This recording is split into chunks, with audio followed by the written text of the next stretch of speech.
여러분 안녕하십니까. 자, 이번 시간은 우리 이제 해경학과 경장 형사법에 대해서 이제 해설 강의를 진행하도록 하겠습니다. 형사법은 뭡니까? 이제 형법하고 이제 형사소송법인데 바로 수사 증거를 이제 포함한 거라고 할 수가 있죠. 그래서 문제가 20문제인데 이것저것 섞여 있어요. 그래서 그런 부분인데요. 자, 일단 2023년도 해경학과 경장 형사법은 뭐 문제 자체가 그렇게 어려운 건 아닌 것 같고요. 무난하게 다 풀 수 있는 내용입니다.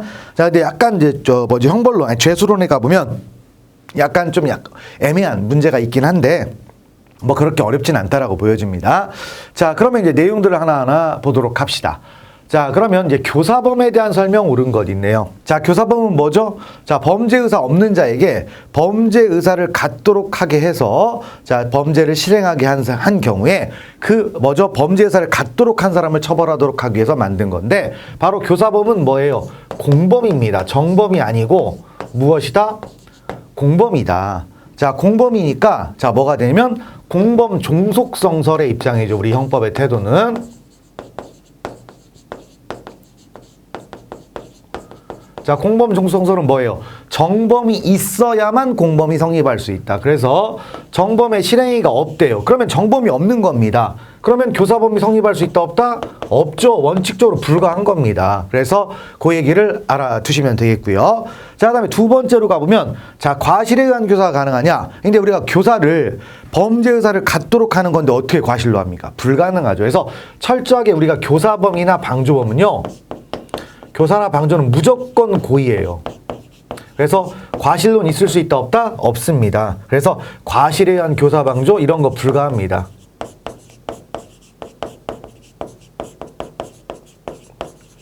이런 거 불가해요. 자, 그런 것들을 알아두시면 되겠고, 자, 그 다음에 이제 역시 이제 마찬가지로 여기서 자, 1번 이제 뭐다? 3번을 가보면 되겠죠. 즉 뭐냐면 정범이 없으면 공범은 있다 없다? 없는 거죠. 그래서 범죄 현장을 목격하지 못한 자 있죠. 뭡니까? 선서 무능력자가 있습니다. 자, 우리가 이제 앞에서 볼 게 이제 뭐냐면 위증죄라는 죄가 있어요. 자, 위증죄는 뭐죠? 이제 주체가 일단 위증죄는 법률에 의하여 선서한 증인이 허위의 진술을 한 경우에 허위의 증언을 한 경우에 성립하는 겁니다. 근데 아무나 위증죄를 주체가 될 수 없고 자, 법률에 의하여 선서한 증인입니다.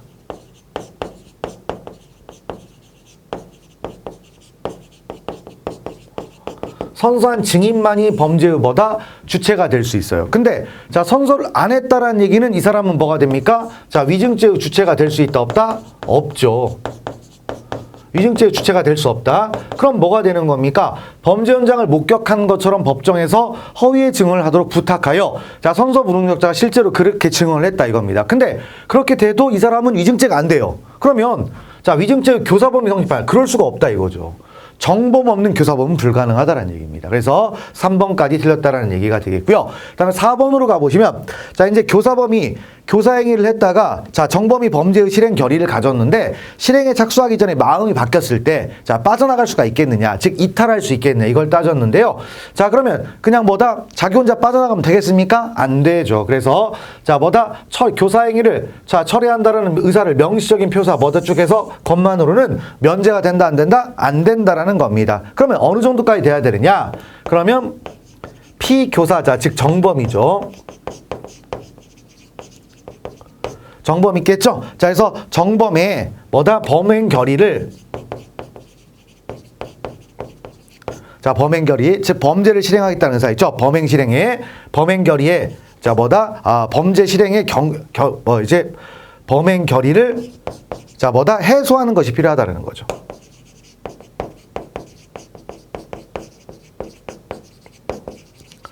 범행 결의를 뭐한다? 해소하는 것이 필요하다. 그러니까 자, 범죄 의사를 단념하도록 해야 돼요. 그러니까 요것만 가지고 것만으로 자, 면제가 된다 안 된다? 될 수가 없다라는 겁니다. 그래서 4번이 맞는 얘기가 되겠습니다. 자, 넘어가시면 되겠고요. 그다음에 두 번째 문제를 가보겠습니다. 이제 부작위범 해가지고 있네요.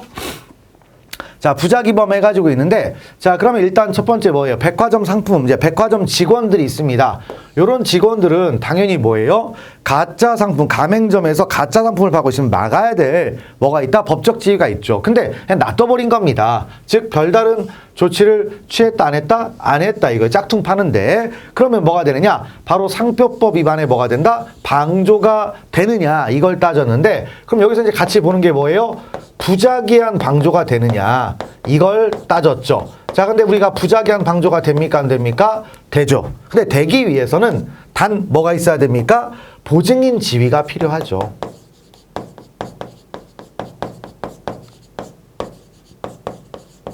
자, 보증인 지위가 필요했죠? 자, 근데 직원들은 당연히 그러라고 보증인 지위가 있는 거죠. 그래서 맞는 얘기가 되겠습니다. 부작위한 방조가 되겠고요. 자, 그 다음에 두 번째는 부진정 부작위범이 성립하기 위해서는 그 부작위가 실행에 있어 뭐다? 자기와 동일시돼야 된다. 이게 무슨 얘기입니까?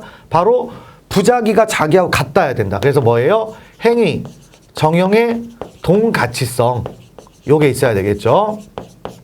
그래서 이 행위론의 동가치성은 바로 부진정 부작위범의 성립의 범위를 축소시키는 역할을 하게 되는 거죠. 자, 그런 것들을 보시고요. 그 다음에, 자, 이제 자기 의무. 자기 의무를 이제 우리 판례는 이렇게 얘기하는데, 자기 의무를 우리 이제 먼저 학자분들이 얘기하는 건 보증인 지위죠. 그러니까 보증인 지위가 필요한데, 바로 자기 의무, 이런 거예요. 그러면 자기 의무의 발생 근거가 있겠죠? 자, 발생 근거는 어떤 것들이 있느냐? 그랬더니, 자, 뭐예요? 법령. 자, 법률행위, 법률행위는 계약을 말합니다. 그 다음에 선행행위, 자, 뭐다? 많이 뭐다? 자기 의무의 근거가 되느냐? 그건 아니다 이거죠. 그건 아니고 뭐가 있었습니까? 여기에다가 플러스로 뭐가 있습니까? 플러스로 신의칙, 그 다음 뭐다?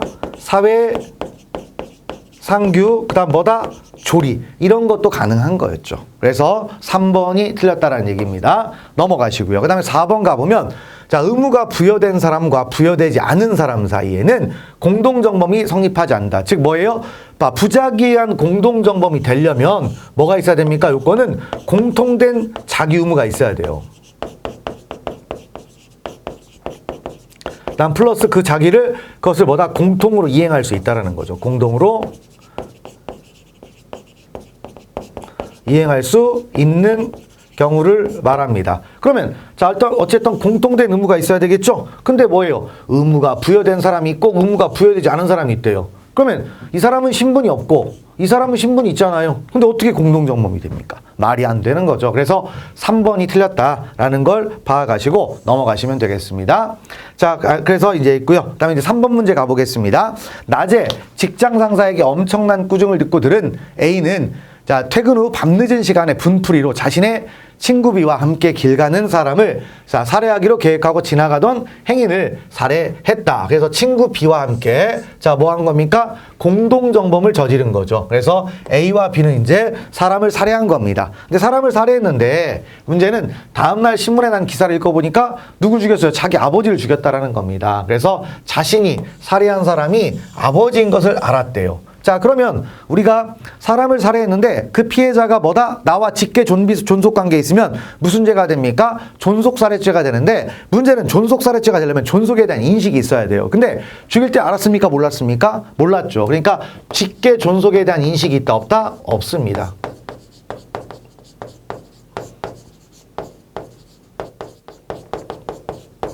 인식이 없죠.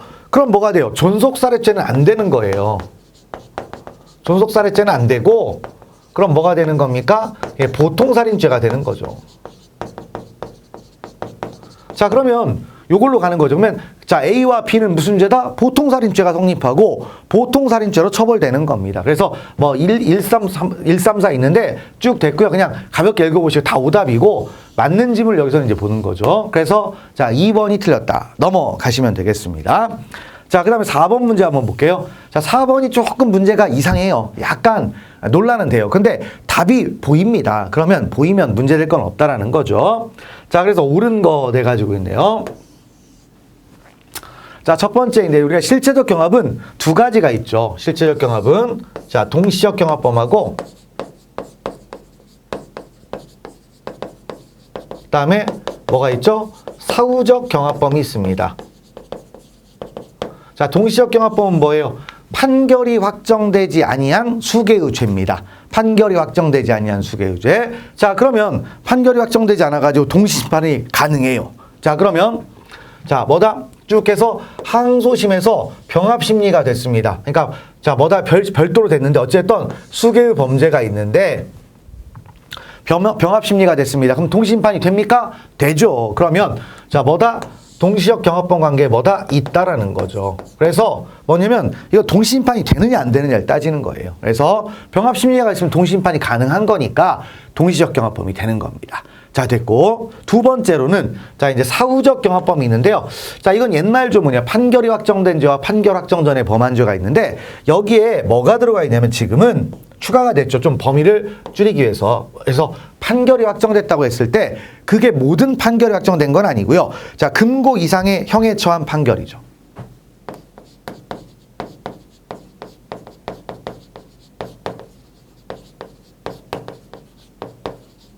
요게 들어가 있어요. 금고 이상의 형에 처한 판결이 확정된 죄와 그 판결 확정 전에 범한 죄는 뭐가 된다? 사후적 경합범 관계에 있다. 그러면 그래서 이렇게 되는데 왜 그러느냐? 이거는 나중에 보니까 동시심판의 가능성이 있었다라는 거죠.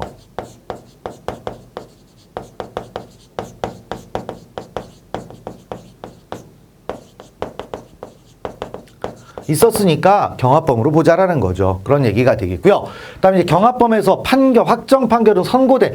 확정하고 우리가 선고는 다른 거예요. 선고는 그냥 1심이 선고됐다 이런 뜻이고, 자, 우리가 이제 확정이라는 말은 무슨 뜻이냐면, 자, 통상적인 방법에 대해서 더 이상 불복할 수 없는 상태를 말해요.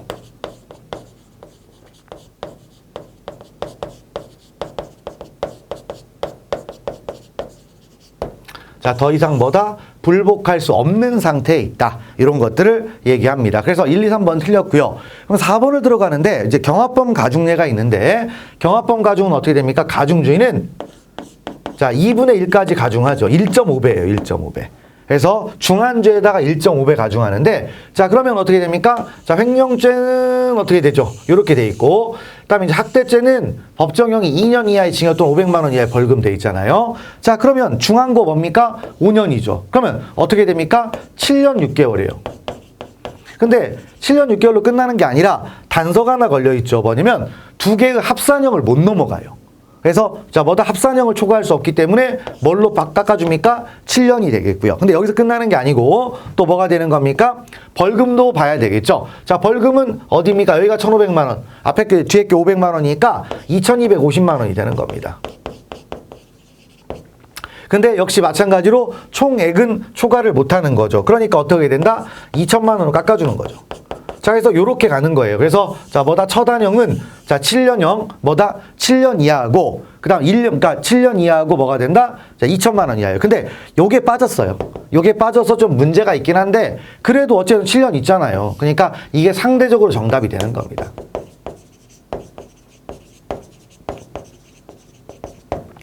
상대적으로 정답이 된다. 그래서 4번이 틀렸다. 이렇게 가는 겁니다. 그러니까 우리가 객관식 시험을 볼 때 여러분들이 이거 말도 안 돼.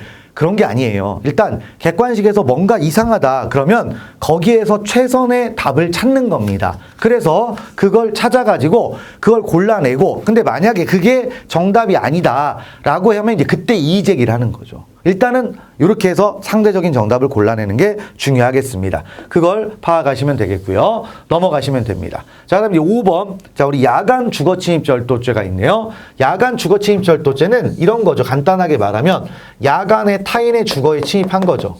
침입을 하고 뭐 하는 거다? 이제 절도를 하는 거죠.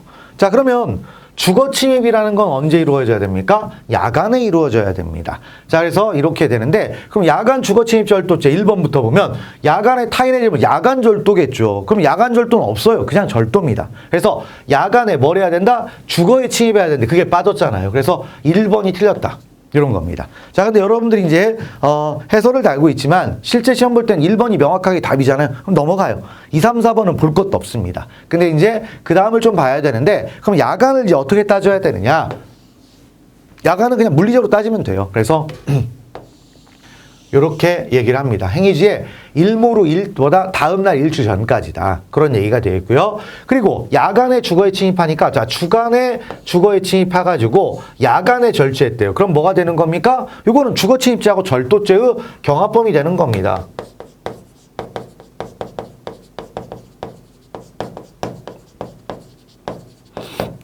이렇게 가는 거죠. 자, 그 다음에 이제 우리 야간 주거 침입 절도는요. 자, 실행의 착수가 어떻게 된다? 주거 침입시입니다.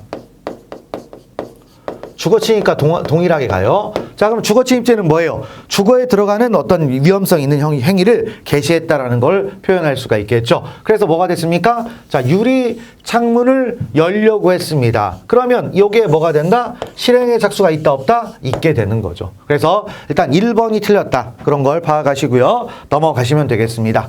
자, 그 다음 6번 가보시면 자, 중지미수가 있죠. 자, 중지미수는 뭐예요? 자의로 중지한 거였죠. 자의로 중지한 거. 자, 그러면 읽어보시는데, 자, 자의로 실행행위를 중지한 공범은 다른 공범이 결과를 발생시켰다. 자, 그러면 다른 공동정범이 결과를 발생시켰습니다. 그러면 책임을 지지 않느냐? 아니죠. 혼자 하면 멈추면 끝나는데, 다른 뭐다 공동정범의 경우에는 뭡니까? 바로 실행을 저지시켜야 돼요.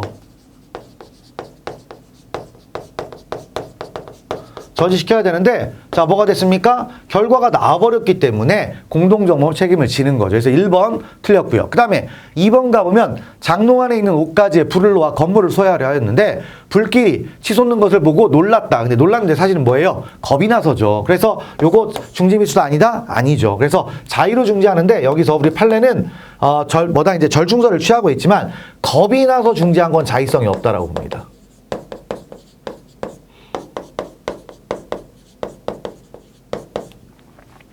자의성이 없다. 자, 됐고요. 그 다음에 세 번째로 가보시면 예비행위 후 자의로 실행의 착수를 포기한 경우에 중지미수 규정을 유추 적용할 수 있다. 이런 말이 있는데 자, 무슨 얘기냐. 예비의 중지를 말하는 거였죠.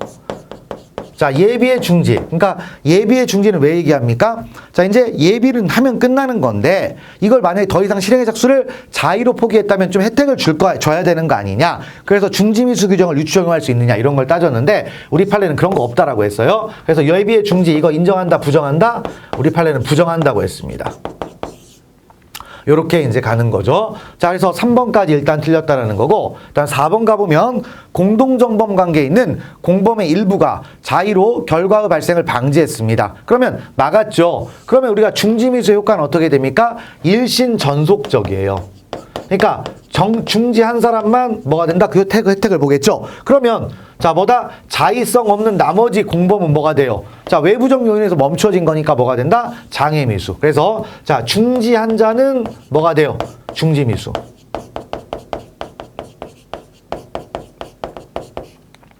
자 그 다음에 뭐가 있다? 자 중지당한 자가 있겠죠. 중지당한 자는 뭐가 된다? 장애미수가 되는 겁니다. 자, 이렇게 나눠서 보면 된다. 그래서 자, 우리 4번이 틀렸다. 넘기시면 되겠습니다. 자, 그 다음에 7번으로 가볼게요. 자, 형사소송법 얘기인데, 요거는 이제 뭐냐면 잘 안 배우던 내용이니까 좀 까다롭게 느껴질 수도 있습니다. 근데 명백하게 정답이 있으니까 그렇게 이제 어려울 건 없어요. 일단, 옳은 증거 해가지고 있는데, 자, 피고인 아닌 사람에 대한 뭐가 있다? 신체 검사예요. 그러면 신체의 내부까지 들어가는 거니까 함부로 하면 됩니까? 안 됩니까? 안 되죠. 그래서 증거가 될 만한 흔적으로 확인할 수 있는 단순한 사유가 있는 것만으로 하느냐? 아닙니다. 그래서 요걸로는 불가능하고요. 있는 현저한 사유가 있는 경우에 한다는 겁니다. 현저한 사유가 있는 경우에만 할 수 있다는 거죠.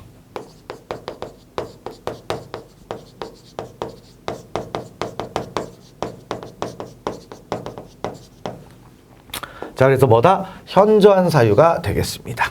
자, 이런 얘기가 되겠고요.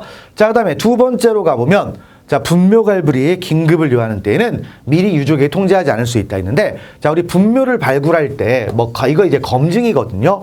근데 그런 긴급 규정이 없어요. 그러니까 통지해야 됩니다.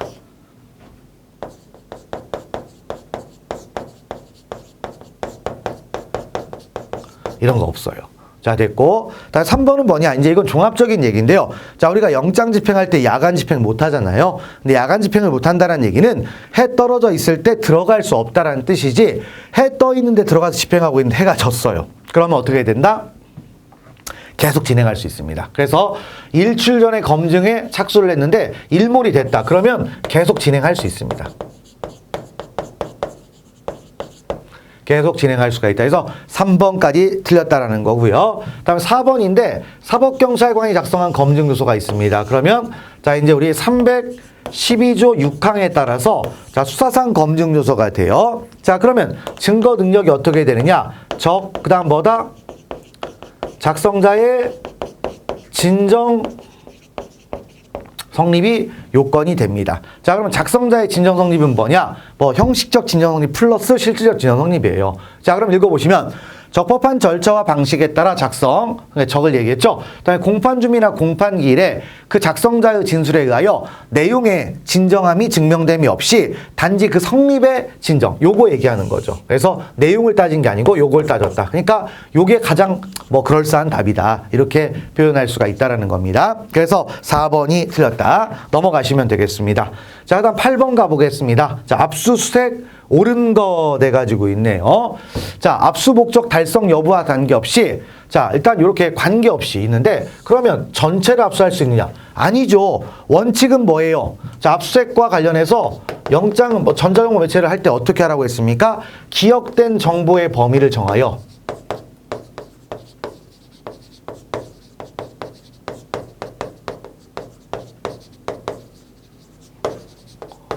복제하는 거죠. 근데 이렇게 하는 게 이제 만약에 불가능하거나 현저히 곤란한 사유가 있다라고 판단할 땐 예외적으로 하는 거죠. 그러니까 자, 목적 달성이 불가능하다. 그럴 때만 하는 거죠. 그래서 1번 틀렸다라는 것이고요. 그다음 2번. 공무상 비밀을 신고한 공무소는 그것을 압수를 예외 없이 거부할 수 있냐? 예외 없이가 아니죠. 자, 국가의 중대한 이익을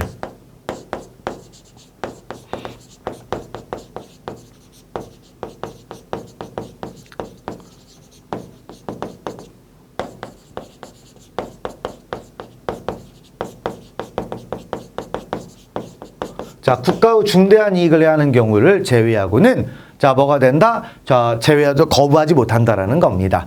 자, 됐고요. 그다음에 이제 압수수색 영장을 집행할 때는 당사자의 참여권을 보장을 해줘요. 그런데 우리 조문에 그래서 사전 통지를 하게 돼 있죠. 근데 만약에 참여하지 않겠다는 의사를 표시했거나 아니면 뭐가 되죠? 급속을 요하는 경우에는 통지 안 합니다. 그렇죠? 그래서 3번이 그 표현입니다. 그래서 읽어보시면 되겠고요. 그 다음에 4번. 자, 우리가 영장을 제시할 때는 자, 영장은 뭐다? 원본을 제시해야 됩니다.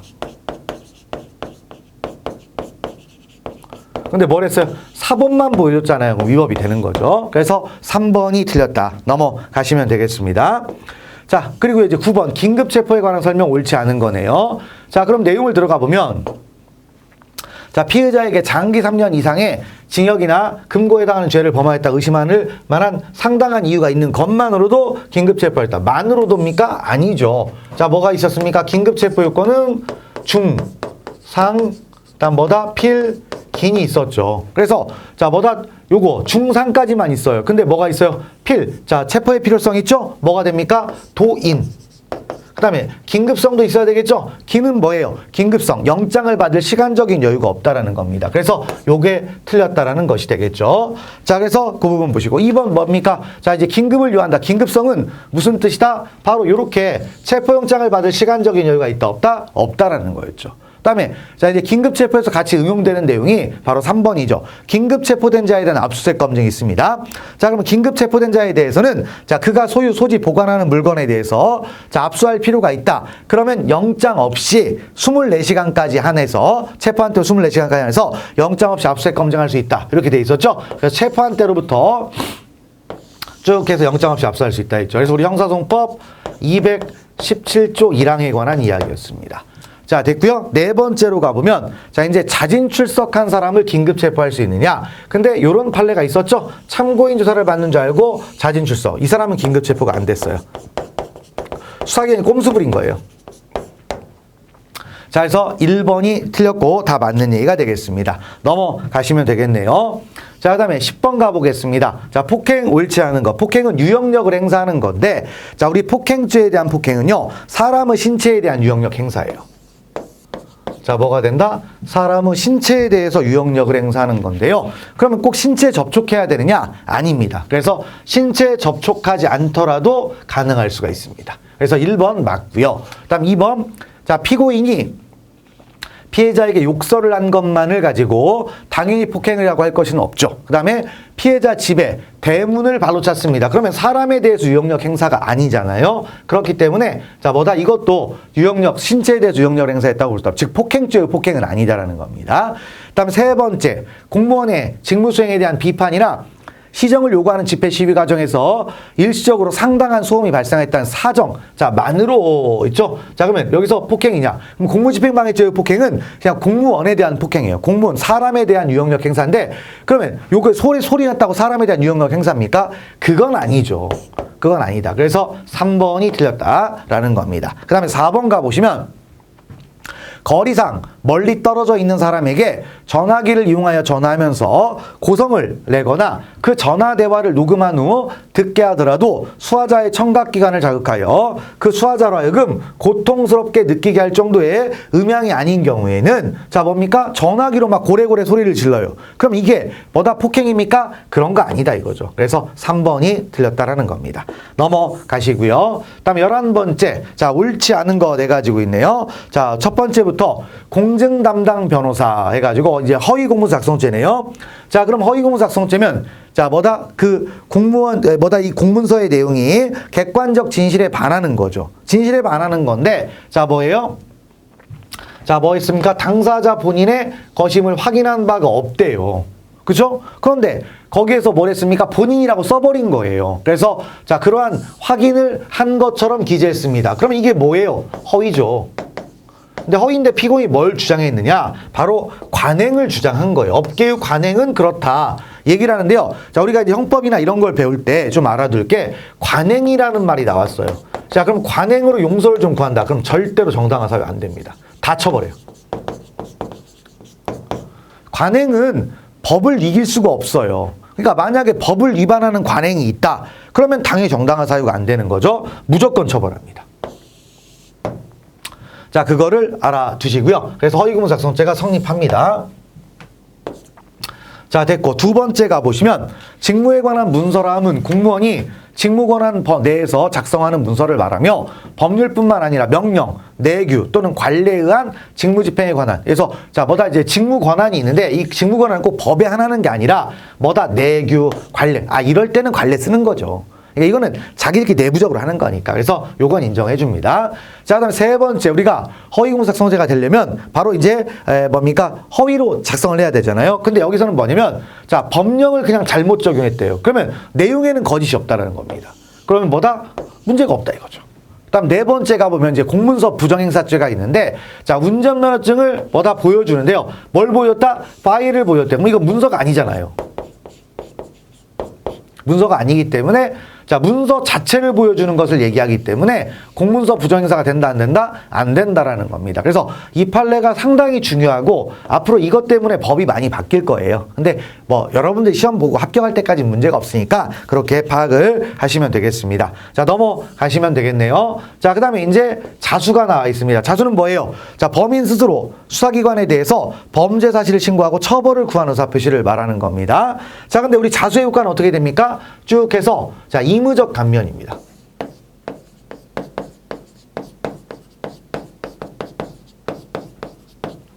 의무적 감면입니다. 자, 근데 자복이라는 것도 있어요.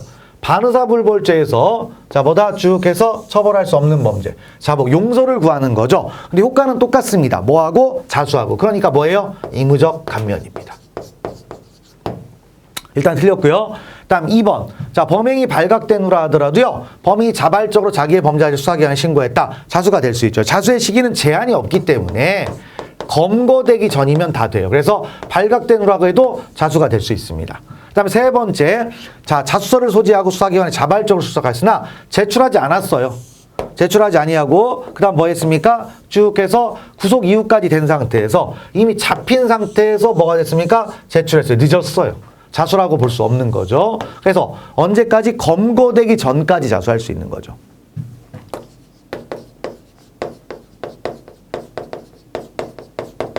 근데 이거 늦었어요. 그래서 맞고, 그다음 네 번째는 수사기관의 직무상의 질문 또는 조사에 응하여 범죄를 진술했다. 그럼 이건 뭐죠? 자발성이 없죠. 우리가 자수는 자발성이 있어야 되잖아요. 그래서 자백이라고 말할 수는 있어도 자수는 아니다라는 거였습니다. 자, 넘어가시면 되겠습니다. 그래서 일단 1번이 틀렸다라는 거 알아주시고, 뭐 어려운 내용은 아닙니다. 그다음 13번째 이제 몰수와 추징이 있네요.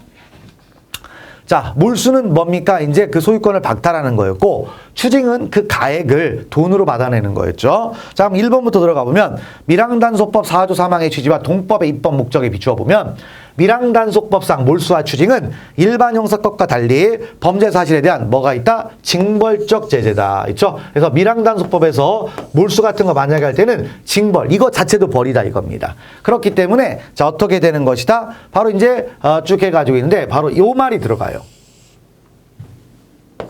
자, 우리가 일반적으로 형법상 몰수나 추징은요, 개별적 몰수, 개별적 추징이에요. 근데 우리 징벌적이면요, 전액, 전원에 대해서 어떻게 한다? 전부를 추징하는 겁니다. 전부를. 자, 그런 것들을 보시고, 그 다음에 두 번째는 추징은 몰수가 불가능할 때 추징을 하는 겁니다. 그러면 몰수로 인한 불이익하고 똑같아야 되겠죠. 그걸 넘어서면 된다, 안 된다? 안 되는 겁니다. 그래서 자, 추징의 가액 산정은 재판 선고 시의 가격을 기준으로 하므로 추징해야 할 가액이 몰수에 선고를 받았더라면 이 뭐다 얻게 될 이득 상당을 초과하는 거, 이건 안 된다 이거죠.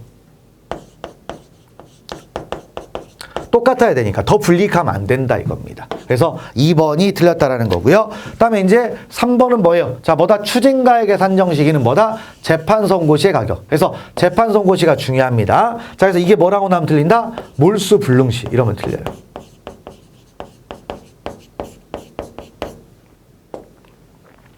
자, 됐고 네 번째, 마약류 관리에 관한 법률 67조의 몰수나 추징을 선고하기 위하여는 몰수나 추징의 요건이 공소가 제기된 범죄에 관련돼 있다. 당연히 기소가 돼야 몰수 추징할 수가 있는 거예요. 그래서 법원은 범죄 사실에서 인정되지 아니하는 사실에 관하여는 몰수나 추징을 선고할 수 있다 없다? 선고할 수 없다라는 거죠. 그래서 2번이 틀렸다라는 걸 알아주고요. 넘어가시면 되겠습니다. 다음 14번째 가볼게요. 현행범인 체포가 있네요. 현행범인은 범죄의 실행 중이거나 범죄의 실행 직후인 자를 현행범, 아니면 준현행범 있죠. 그런 사람들에 대해서 체포를 하는 건데 요건이 뭐가 됐습니까? 현행범 체포는 명, 필, 비가 있었죠. 범인 범죄가 명백해야 된다. 체포의 필요성, 즉 도망 또는 증거인멸 염려가 있어야 된다.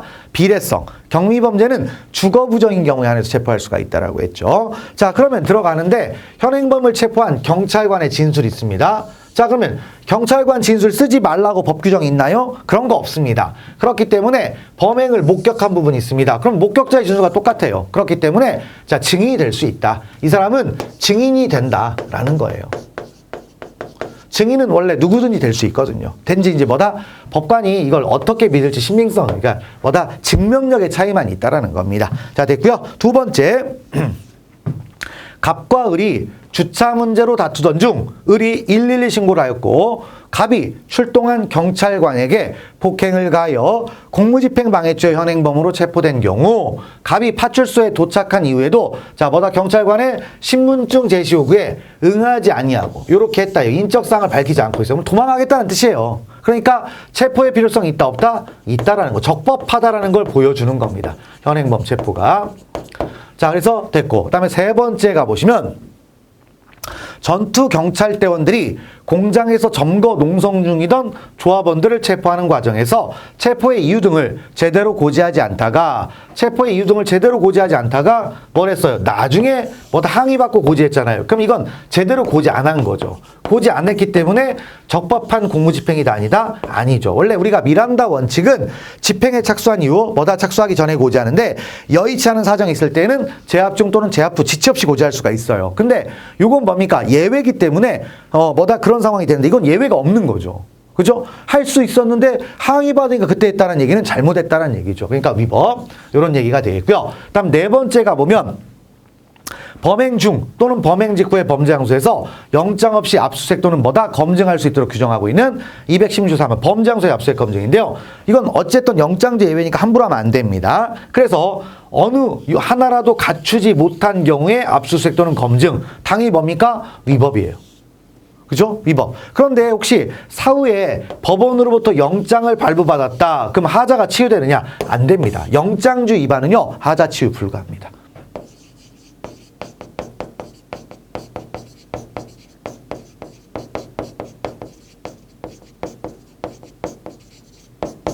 증거동의 안 된다 이런 얘기죠. 자, 그래서 14번째 뭐 그런 취지다라는 걸 알아주시고 넘어가시면 되겠습니다. 자, 그 다음에 15번째 또 이제 준강도 형법 얘기죠. 자, 준강도 해가지고 옳지 않은 거 있네요. 첫 번째, 자, 준강도는 뭐예요?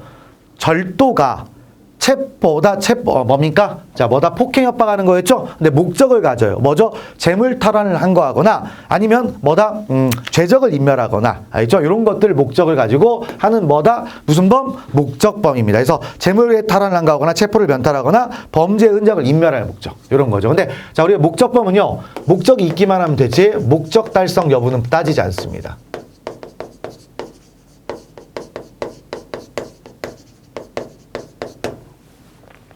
자, 그 다음에 당연히 준강도의 폭행 협박은 절도의 기회죠. 근데 이 절도의 기회라는 건 기수전을 말하는 게 아니라 자, 절도가 사회 통념상 종료되지 않았다고 볼 수 있는 단계입니다.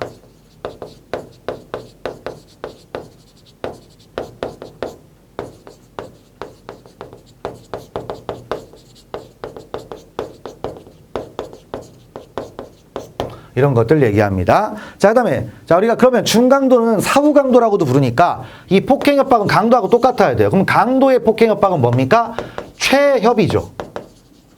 최협의는 뭐예요? 일단 상대방의 반항이 불가능하거나 현저히 곤란할 정도까지 가야 됩니다. 그러니까 상대방이 반항을 억압할 정도의 것을 요한다라는 거죠. 그래서 뭐다? 3번이 틀렸다는 얘기입니다. 자, 됐고, 그 다음에 4번 가보시면 자, 절도범인이 자신을 추적하는 경찰관에게 폭행협박을 가했습니다. 자, 그럼 뭐가 되는 겁니까? 자, 일단 폭행협박을 가했으니까 준강도죄가 성립해요. 근데 누구를 폭행했습니까? 경찰관을 폭행협박했잖아요. 근데 경찰관을 폭행하면 또 무슨 죄가 되죠? 공무집행방해죄가 됩니다. 그런데 이건 전체적으로 뭐예요? 하나의 행위죠. 그러니까 상상적 경합범이 된다는 거죠. 그래서 그런 부분들을 봐가시면 되겠고 넘어가시면 됩니다. 다음 16번 자, 수사상 종결 처분이 있네요. 자, 수사의 종결은 기소 불기소예요. 최종적으로는. 자, 근데 과거에는 검사만이 종결권을 갖고 있었죠. 물론 지금도 마찬가지인데요. 사경에게 1차적인 종결권이 있습니다. 그래서 범죄 혐의가 있다고 판단되면 송치를 하죠. 송치 결정. 송부라고 해도 되고요. 그 다음에 범죄 혐의가 없다고 판단되면 뭐가 됩니까? 자, 불송치 결정, 불송부 결정이라는 것도 하죠. 그래서 이게 1차적인 종결권이에요. 그래서 이 부분을 보시는데 1번, 2번 읽어봅시다. 사법경찰관은 고소고발 사건을 포함하여 범죄를 수사한 때에는 범죄 혐의가 있다고 인정되는 경우 지체 없이 검사에게 사건을 송치하고 관계 서류와 증거물을 검사에게 뭘 하게 돼 있다? 송부해야 한다. 됐고, 두 번째, 사법경찰관은 고소고발 사건을 포함하여 범죄를 수사한 때는 범죄 혐의가 있다고 인정되는 경우를 자, 제외한 그 밖의 경우, 그러니까 여기에 해당하지 않는 것들이죠. 그러면 어떻게 한다? 그냥 명시한 서면과 함께 보내는 거죠. 보내요? 그러면 보내고 나면 이걸 어떻게 하느냐? 검사가 판단을 합니다. 그래서 사법경찰관이 수사한 사건을 뭐 했다? 불송치했습니다. 그러면 검사가 쭉 해가지고 판단해서 자, 며칠 동안 판단한다? 90일입니다.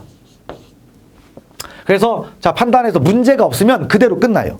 근데 이제 만약에 문제가 있다 그럼 재수사 요청이 되는 거죠. 그래서 이게 만약에 위법이나 부당하다고 판단이 됐다. 그러면 검사는 사경에게 뭐 할 수가 있다? 재수사를 요청할 수가 있고 문제가 없으면 이대로 끝난다. 종결. 이렇게 가는 겁니다. 그래서 3번이 틀렸다. 다음 4번.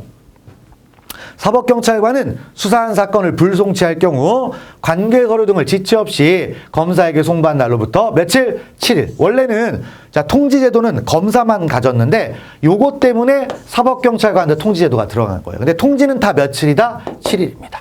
그걸 알아두시면 되겠죠. 넘어가시면 되겠습니다. 자, 그 다음에 17번째로 가보겠습니다. 자, 이제 법률의 착오네요. 형법이죠.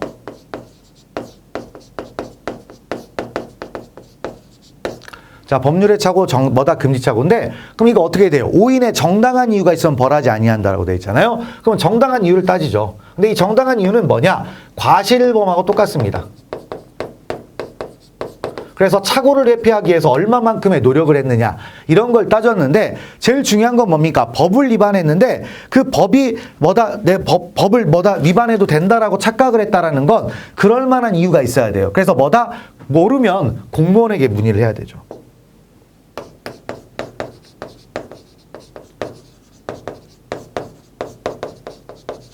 문의를 해야 됩니다. 그래서 뭐가 있습니까? 변호사, 아무 의미 없어요. 됐고, 그 다음에 두 번째, 경찰관이 23년에 사이 검사의 지휘원 받으면 허위를 된다. 이 말도 안 되는 얘기죠. 그 다음에 세 번째, 공무원이 직무상 실시한 봉인 등의 표시가 법률상 효력이 없다고 믿고서 그 표시를 손상 또는 은닉했다. 자기 맘대로 판단한 거잖아요. 문의한 적이 있습니까? 없습니까? 없죠. 그러면 이런 것들은 진지한 노력을 안 했다. 그래서 정당한 이유가 있다, 없다? 없죠. 그런데요, 네 번째가 보면 초등학교 교장이 도교육위원회의 지시에 따라 공무원이죠. 자, 그래서 뭐해서 양기비를 제배를 했습니다. 자, 이 정도면 공무원이 했잖아요. 그러니까 뭐가 된다? 정당한 이유가 있다. 그래서 답은 4번이 된다. 이렇게 간다라는 겁니다. 넘어가시면 되겠습니다. 다음에 18번째로 가보면 함정수사 해가지고 있죠. 자, 함정수사는 뭡니까? 자, 이제 수사기관이 함정을 파놓고 그다음에 잡아들이는 방법. 그래서 신의 측에 좀 문제가 있다라고 했습니다. 근데 우리 판례는 뭐죠? 위법한 함정수사만 얘기하고 있죠. 그래서 기억할 게 기회 제공형은 처음부터 함정수사가 아닙니다. 허용된다는 얘기죠. 자, 그래서 읽어보시면은 자, 수사기관이 피의자의 범죄 사실을 인지하고도 바로 체포하지 않고 추가 범행을 지켜보고 있다가 범죄 사실이 많이 늘어난 뒤에야 피해자를 체포했다. 위법입니까? 아니죠. 아무 문제 없어요. 됐고, 두 번째. 자, 경찰관들이 쭉 해서 구호 위반 유가해가지고 부축배기 사건이네요. 자, 그러면 쭉 나아가는 걸 기초했다. 무효다 있는데 그게 아니죠. 기회 제공형이에요. 그래서 무효가 아니라 이건 유효고 이 사람들은 다 처벌받습니다. 왜? 기회 제공형이잖아요. 범위 유발형이면 당연히 이제 따져봐야 되겠죠. 근데 그런 게 아니라 이건 부축배기는 기회 제공형이다. 기회 제공형은 함정수사가 아니다. 이렇게 간다라는 겁니다. 자, 그래서 2번 틀렸다라는 거고요. 자, 3번 수사기관이 이미 범행을 저지른 범인을 검거하기 위하여 쭉 해가지고 유인했죠. 이거는 이제 실무적으로 법에 나온 건 아니고 유인잠복감시라고 해요. 수사 기법입니다. 잡는데 뭐가 문제가 돼요. 그래서 이거는 척법. 이런 얘기죠. 다음 네 번째, 우리가 위법한 함정수사가 되려면요, 세 가지 요건을 갖춰야 된대요. 그래서 수사기관의 관련성, 적극적인 사술이나 계략을 사용했다, 그로 인해서 범위가 유발된다. 이 세 가지 요건을 갖춰야 되는데 여기는 보면 뭡니까? 자, 유인자가 수사기관과 직접적인 관련을 맺지 아니한 상태. 여기서 끝났어요. 자, 수사기관의 관련성이 있다, 없다? 없죠. 그러면 위법한 함정수사에 해당한다, 해당하지 않는다? 해당하지 않는다라는 겁니다. 그래서 2번이 틀렸고 다 맞는 얘기가 되겠습니다. 넘어가시면 되겠습니다. 자, 그럼 19번째 가보면 형법의 적용 범위 옳지 않은 거 네 가지고 있네요. 첫 번째 조문이죠. 형법 7조입니다. 죄를 지어 외국에서 형의 전부 또는 일부가 집행된 사람에 대해서는 그 집행된 형의 전부 또는 일부를 선고하는 형에 무조건 산입하죠. 필요적 산입 7조. 자, 그 다음에 인신매매죄는 대한민국 영역 밖에서 죄를 범한 외국인에게도 적용한다. 그래서 뭐죠? 세계주의인데 왜 세계주의냐? 우리 형법이 그걸 채택하고 있죠. 그래서 몇 조? 296조의 2에서 채택을 하고 있습니다. 자, 됐고요. 그 다음에 세 번째로 가보면 이거 1조 확정대로 법률이 변경됐으니까 1조 3항의 얘기입니다. 자, 그래서 재판이 확정이 되고 나서 법률이 변경돼가지고 범죄를 구성하지 않게 됐습니다. 그러면 어떻게 하느냐? 형의 선고를 무효로 하는 게 아니라 형의 집행을 면제합니다.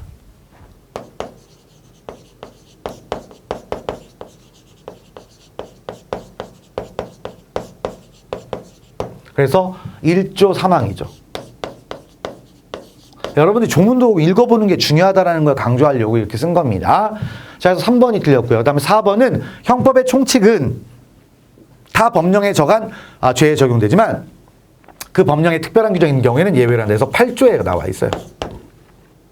다른 법에도 적용한다. 뭐 이런 것들이 쭉 나와 있죠. 읽어보시면 되겠습니다. 자, 그 다음에 이제 20번 가보겠습니다. 자, 강간과 추행의 죄 가장 옳지 않은 것 해가지고 있네요.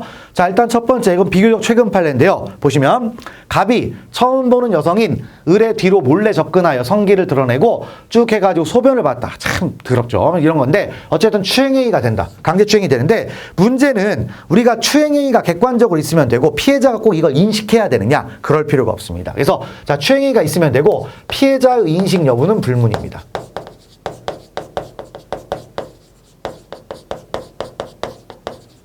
그래서 실제 사건은 몰랐대요. 그래서 인식하지 못했다. 그래도 추행이다 이거예요. 그래서 일단 1번이 틀렸다라는 겁니다. 다음 2번. 자, 기습추행의 경우 자, 추행행위와 동시에 저질러지는 폭행행위는 반드시 상대방의 의사를 억압할 정도의 것임을 요하지 않고 상대방의 의사에 반하는 유형력의 행사가 있다. 이거면 끝나는 거예요. 그렇죠? 그래서 대소강약 이런 거 안 따진다. 그래서 그런 것들을 알아주시면 되겠죠. 그래서 자, 뭐다 유형력 행사가 있으면 되는 거죠. 됐고, 그 다음에 세 번째, 협박과 간음 또는 추행 사이에 시간적 간격이 있더라도 협박에 간음 또는 추행이 이루어졌다. 그럼 강제추행이 되는 거죠. 폭행, 협박과 간음 내지는 추행 사이에 인과관계가 있어야 되는데 이런 얘기입니다. 그래서 됐고, 그다음 네 번째는 뭐예요? 중강간죄가 있죠. 중강간죄는 객체가 심신상실 또는 한거불능 상태에 있어야 된다고 했습니다. 그런데 행위자는 그렇게 인식을 했는데 문제는 자, 뭐다? 실제로는 그런 상태가 아니었대요. 그럼 뭡니까? 애초에 중간간이 불가능하죠. 불가능. 그런데 우리 판례는 뭐다? 인식을 했기 때문에 중간간에 뭐가 된다? 불능미소가 성립한다. 그래서 뭘 취했습니까? 여기서 추상적 위험성서를 취했죠.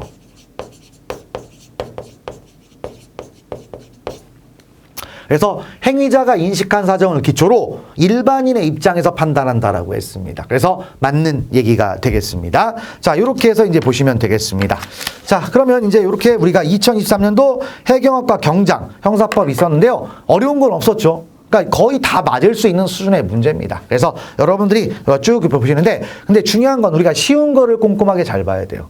어려운 걸 잘 푸는 게 중요한 게 아니라 쉬운 걸 잘 푸는 게 중요하다. 이런 걸 잘 파악하시고요. 넘어가시면 되겠습니다. 자, 이렇게 해서 2023년도 해경학과 경장 형사법 해설 강의를 마무리를 짓도록 하겠습니다. 자, 수고하셨습니다.